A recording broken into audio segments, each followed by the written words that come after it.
Amanda here. So today I'm going to do an arty page for people who aren't arty.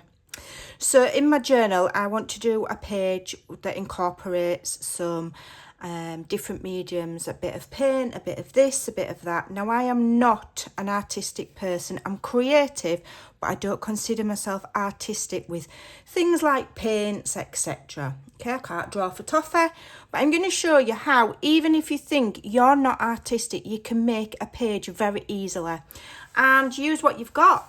So don't go out and buy anything special. Have a look what you've got. You know, are you even a crafter if you've not bought paints you hardly use? Things like that. Okay, stamps. Have a look what you've got. So I've just selected some acrylic paint here and I'm going for a lilac colour. I've mixed it with a bit of white. So what I'm going to do is I'm going to keep my brush so it's not got loads of paint on, and I'm literally just going to do some kind of almost dry brushing. Okay, just adding a little bit of colour there. Okay, just a bit of colour, doesn't have to be anything amazing, just a bit of colour.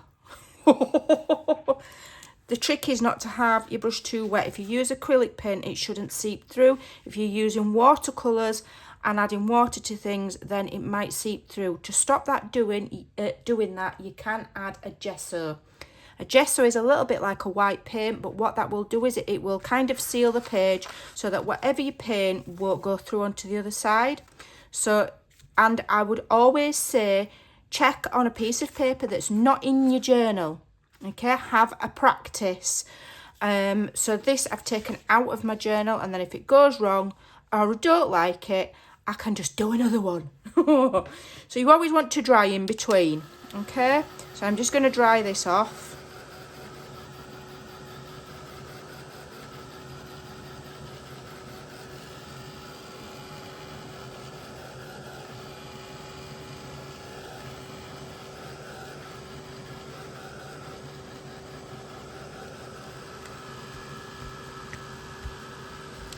Until I'm happy that it's dry. Okay, then I'm going to grab a stencil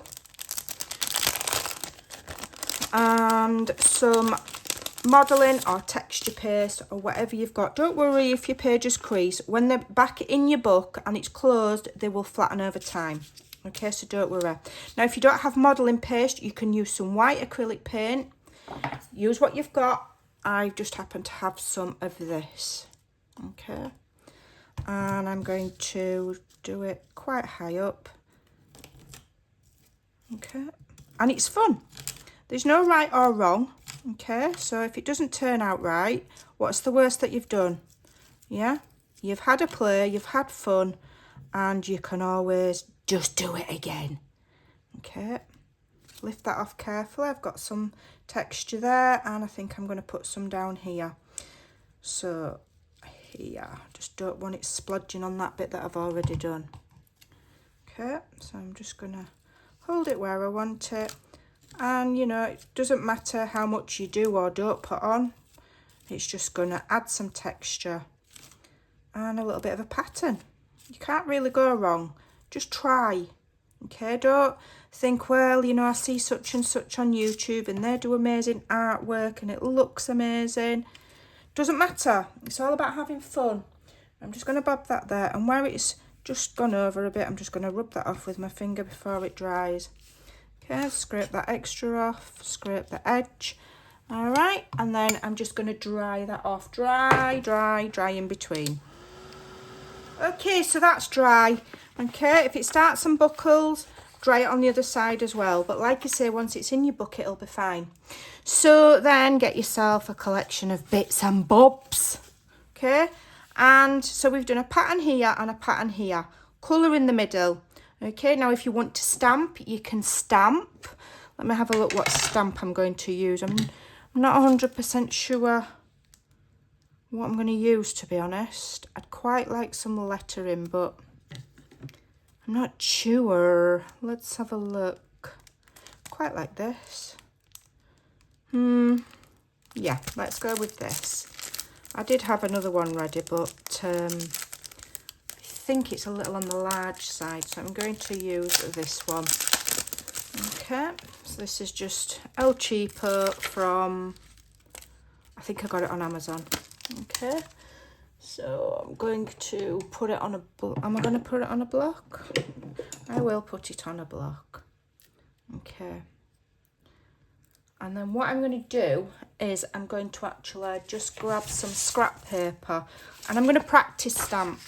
Okay, if you're not confident with your stamping, have a practice. Make sure the colour that you're going to use goes nicely. See, that's too dark. Let me just see. Okay, it's a bit dark. Let's have a look. So it's nice stamped off. Okay, so let's do the stamped off look. Okay, so it's designed to have this like space there to look distressed. So I'm going to stamp on there to get some of the ink off. And then I'm just going to stamp on at the top. Okay, so you can see it's there, but it's pale. And then I'm going to stamp one at the bottom corner. Okay, so I've just got a little bit of stamping there, not too much. And I do quite want a little bit of wording. So let me just grab this stamp. And what you can do is you can just ink up the bits that you want. So I think I quite like some of this lettering. Okay, so I'm going to stamp off so that it's pale. And then I'm going to do some lettering there. And I'm just pressing the bit of the stamp that I want on. I don't want it all on. Okay. And again, do the same at the other side. It just gives it a bit of balance. If you don't really know what you're doing, just whatever you do on one side, do to the other side. And you can't go wrong. Okay, so that's given me some bit of paint, bit of stamping, bit of texture paste. So now you can start and add on. Let me just put my lid on that. Start and add on some of my layers. So then you just get some scraps and a focal point. So this is going to be my focal point, this little die cut, fussy cut here. And I've got some strips of paper. And I'm just going to now start and see where I want them. Okay, so all you need to do is just rip up your bits and bobs. I like to make mine different lengths so that they stand out against each other rather than them all being the same length. And you'll see that I'll have one peeking out a bit further than the other, etc. And just layer them up. Okay, just get some that if you use the same collection like I'm using from my collection, everything will already match. So you don't really need to worry. That's 3 strips of paper and a fussy cut. It doesn't get any easier than that, okay, and it will look cool. Then from there you can add on things like sentiments, and I think I do add a little bit of random lace to mine. So yeah, it's super simple. It's just like making your clusters and things like that. It's just that you've got a bit of paint and some texture paste and stamping underneath. It's really not difficult, and it really does add completely unique pages to your journal because you've done them and nobody's going to have them exactly the same. If you're struggling, you can copy mine exactly. Follow the video, rewind it. I'm going to show you another simpler page in a moment. I'm editing in another even easier page for you to try. When you do your splatters, make sure you add water. Either use gesso or white paint. Mine was a little thick, and so my splodgers were a little bit big. You can see me wiping them off. Then tap it on a pencil or a pen or another paintbrush to get that splatter effect. And just make sure you dry in between. So I'm going to show you an even easier page now. Really, really simple. And then we'll bob back to this one at the end. So I'm just editing in an even simpler version. Okay, so I'm wanting to use my leftover paper. We'll get back to the other page in a minute. Oh, you'll see this at the end. So I'm using up my leftover paint. I don't want to waste it. So again, I am just going to dry brush, spread it out so it's really thin and really kind of dry. No rhyme or reason to it. The more random, the better. Okay. Some over there, some over here. Slap it on. Okay, dry it.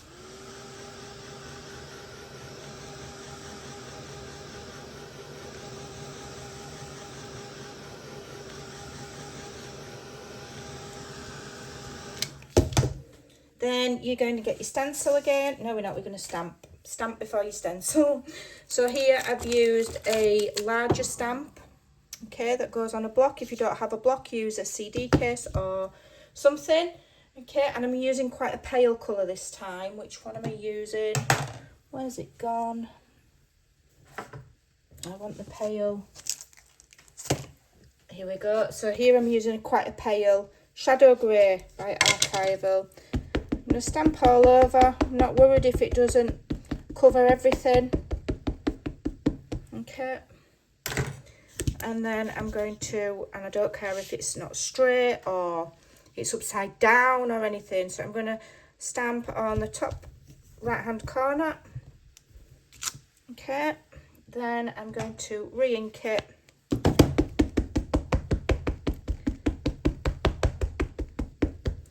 And we're going to stamp at the bottom kind of left. Okay, so about there.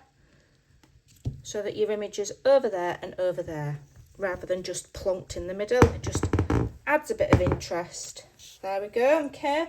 So again, make sure that that ink's dry. Archival doesn't take very long. Okay, and already we're looking like artists. Stencil right in the middle. Okay, either use a sponge and dab on some white acrylic paint or gesso, or if you've got some modelling paste or texture paste or whatever. We're going to go right across the middle this time, okay? And it doesn't have to be perfect, so long as you've got a thin layer. Doesn't matter if you miss bits, doesn't matter if you don't get the whole image. Okay, it doesn't matter. Okay, then we're just going to carefully lift it to make sure we have got those defined shapes. And there you go.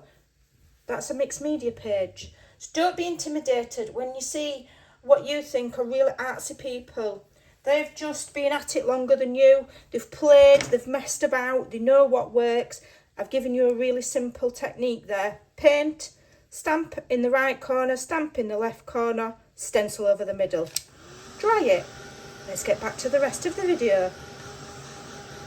Yeah, but it's all about having fun. Got a bit of smudge on there, but not to worry. And then I can bring my journal in once it's all dry. Make sure it's dry, okay? And this is where I had it. And so because I've done the Midori style, I can add and remove pages however I like. And so now I can add that in there. And I've got myself a really pretty artsy page, okay? And that's going to look lovely as whoever looks through the journal, flicks through, and we've got a little bit of artwork there, okay? And then the other side you can still write on, all right? And then the other side of the page I will purposely leave blank for writing. I might just add some stenciling. But there you go. That is a really quick and easy kind of formula of how to do an artsy page. So remember, swipes of paint, stamps, modelling paste, or use white paint or gesso through a stencil. We've got 3 strips of ripped paper, a focal point. I've added a little bit of lace and a label. Then I've added some splatters, and that's all there is to it. And if you follow that formula and keep doing it and try it, then as you progress, you'll find other ways of making it more interesting, and you'll learn by doing and by playing and by not being scared of the paints and the stamps and things like that. At the end of the day, if you don't like it, you can take that page out and start again. It's only paper. It's absolutely fine. Go and have some fun. Thanks for watching. Take care, and I'll see you soon. Bye.